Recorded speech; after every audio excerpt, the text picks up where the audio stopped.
Well, welcome back everybody and greetings from Atlanta, Georgia. In this video, I'm going to be showing you how to carve a simple 2x4 Viking. So join with me and I'll show you how to make it.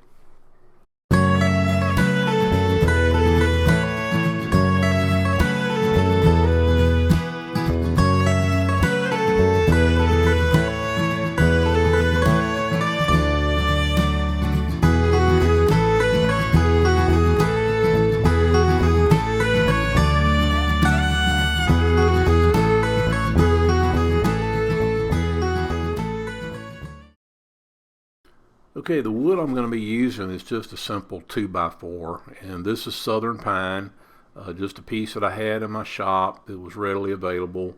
It's somewhere around 11 to 12 inches long. I tried to pick a piece that was pretty clean, that didn't have any knots in it, and really just freehanded the Viking on there. Now I got the design just by going on the internet and doing a search and looking through some of the clip art and online, and I really came up with kind of a real simple minimal design. I may have even looked at a few other examples of some folks that had done some carving similar to this, try to change it up some and make it my own, but this is really going to be a fun project. I'm looking forward to showing it to you.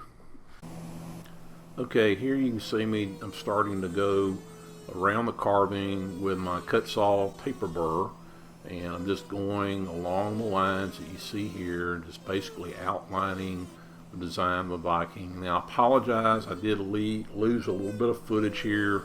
Something happened, I think, with my camera, and I lost a little bit, but you really didn't miss much because really all I did was go around the carving using that Kutzall taper burr. And this really worked very well. It's the coarse type, not the extreme coarse. And you could use this or the flame burr. It also works very well for something like this. In fact, you'll see me swap over to the flame burr a little bit later to do a little bit of cleanup there. But essentially this is a really simple project. It's more of a relief carving, I guess you could call it. I'm basically carving out areas like you see here under the cheek and the eye area, and those are just going to be shadows. I'm not going to really carve in or paint a lot of detail to this. It's just going to be a real simple, real minimal Viking.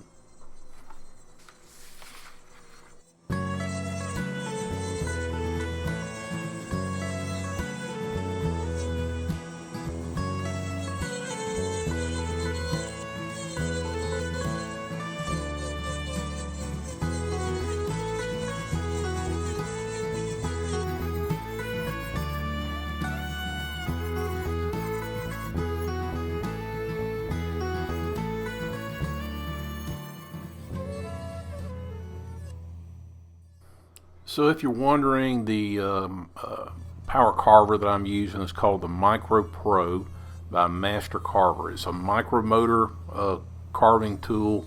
I've got another one that's called a Strong, and I did a review on that one. I'm hoping to do a future review on this micromotor carver, but this one will go all the way up to 46,000 RPMs. I've used it on several projects now, and I found that it's held up very well.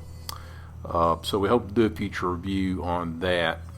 Now if you're interested in the Kutzall carving burrs, I will leave a link in the bottom of the description field, but I can get you a discount on carving burrs. It's an affiliate link, and I do get a small commission off of that, but it's these carving burrs are well worth it. They're very good burrs for doing this type of carving.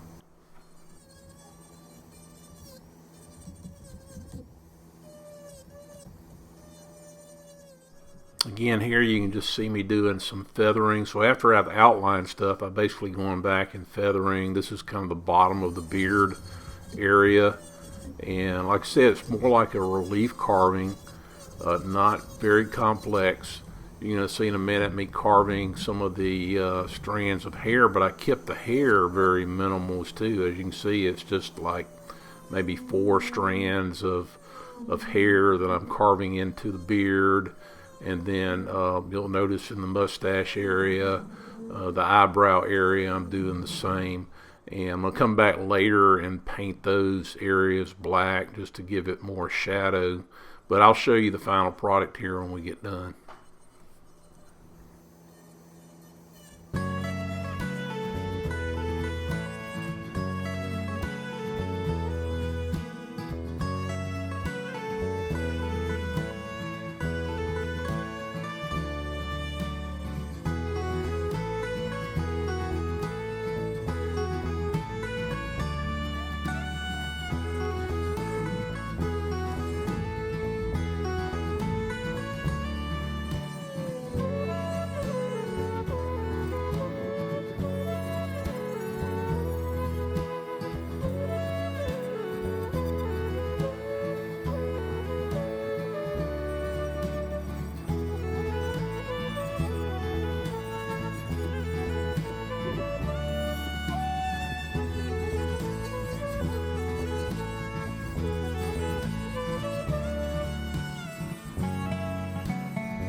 Okay, here you can see me using the bristle disc, and these work really well for going through these crevices and getting rid of fuzzies and anything that needs to be smoothed over or cleaned up.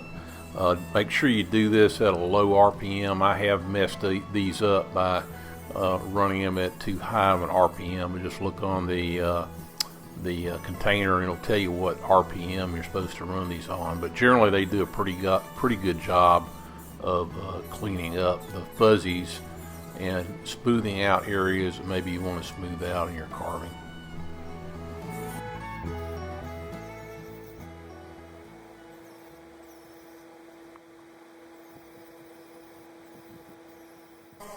Okay, now what you see me doing here is just going over the carving, especially the flat surfaces and around the edges, using my oscillating sander just to smooth those areas out, get out any flaws, and get it ready for painting. I think I'm using either a 220, maybe a 240 grit sandpaper for this, which should be fine.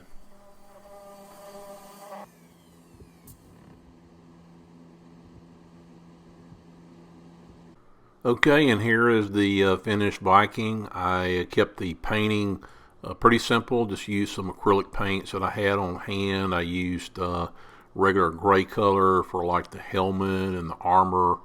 I used black for the eyes and below the cheeks and in the crevices. And I used moccasin brown for the beard area. And I think the cheek area, the eyebrow area, I use a beige color for that. And then after the acrylic dried, I just went over it with a antiquing wax. Well, I hope you enjoyed watching the video, and take a minute to like the video and consider subscribing. And we will see you in the next video.